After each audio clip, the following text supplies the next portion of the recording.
Monsieur le Président, qu'après la suspension de séance, un collègue du groupe MoDem s'est livré à des provocations et a suscité une scène tumultueuse, étant même menaçant envers certains de nos collègues, notamment du groupe socialiste, mais aussi insoumis.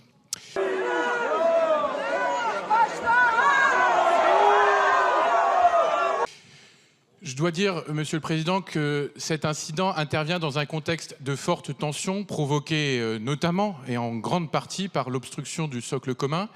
Et si ce soir, ce dont nous vous ferons faire preuve, c'est de calme, d'esprit de responsabilité et de raison, de faire revenir les débats et le fond des débats dans l'Assemblée, je vous demande néanmoins, Monsieur le Président, de saisir le bureau de l'Assemblée nationale afin que le collègue puisse être entendu et, le cas échéant, sanctionné.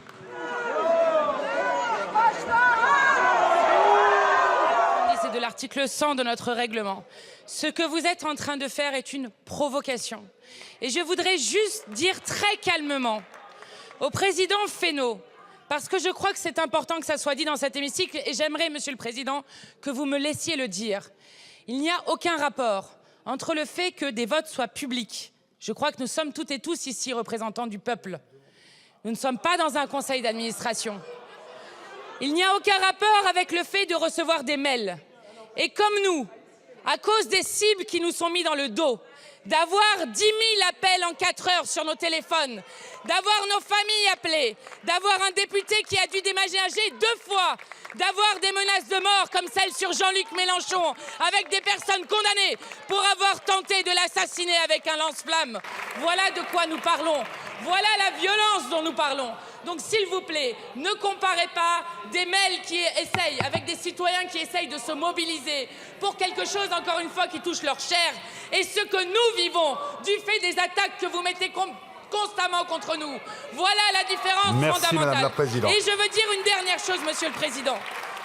Vous apprenez ce soir ce que c'est d'être dans l'opposition et vous y seriez bientôt avec la censure de M. Barnier. Parce qu'aucun de vos amendements n'a été adopté. Aucun. Donc nous réussirons à faire...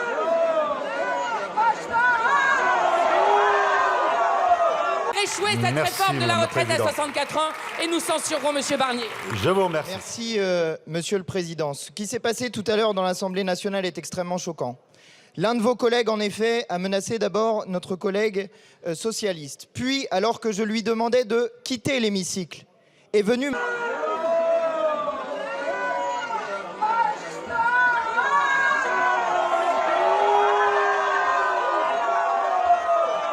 me menacer. Et heureusement, Monsieur Fesneau, effectivement, que vous étiez là pour retenir le collègue de votre groupe, mais aussi, et je les remercie, que les huissiers sont intervenus pour le faire reculer. Parce que sinon, je ne suis pas sûr du fait qu'à la fin de la soirée, je ne me serais pas pris une baigne. Mais voyez-vous, Monsieur Fesneau, plutôt que d'essayer de ramener le calme, ce que j'essaye personnellement de faire, plutôt que d'essayer de ramener le calme, vous venez de nous dire que votre collègue était choqué du fait qu'il avait reçu des mails compte tenu de sa position de blocage sur le blocage qu'il est en train de faire ce soir, à cause des propos que vous tenez sans arrêt, en nous traitant d'antisémites, ce qui est faux, en nous traitant d'islamo-gauchistes, ce qui est faux, en nous traitant de complices du terrorisme, ce qui est faux. Nous recevons des menaces de mort, des menaces de mort sur nos familles. Voilà ce qui se passe à cause de vous. Et moi, Merci de vous. Je vous en prie.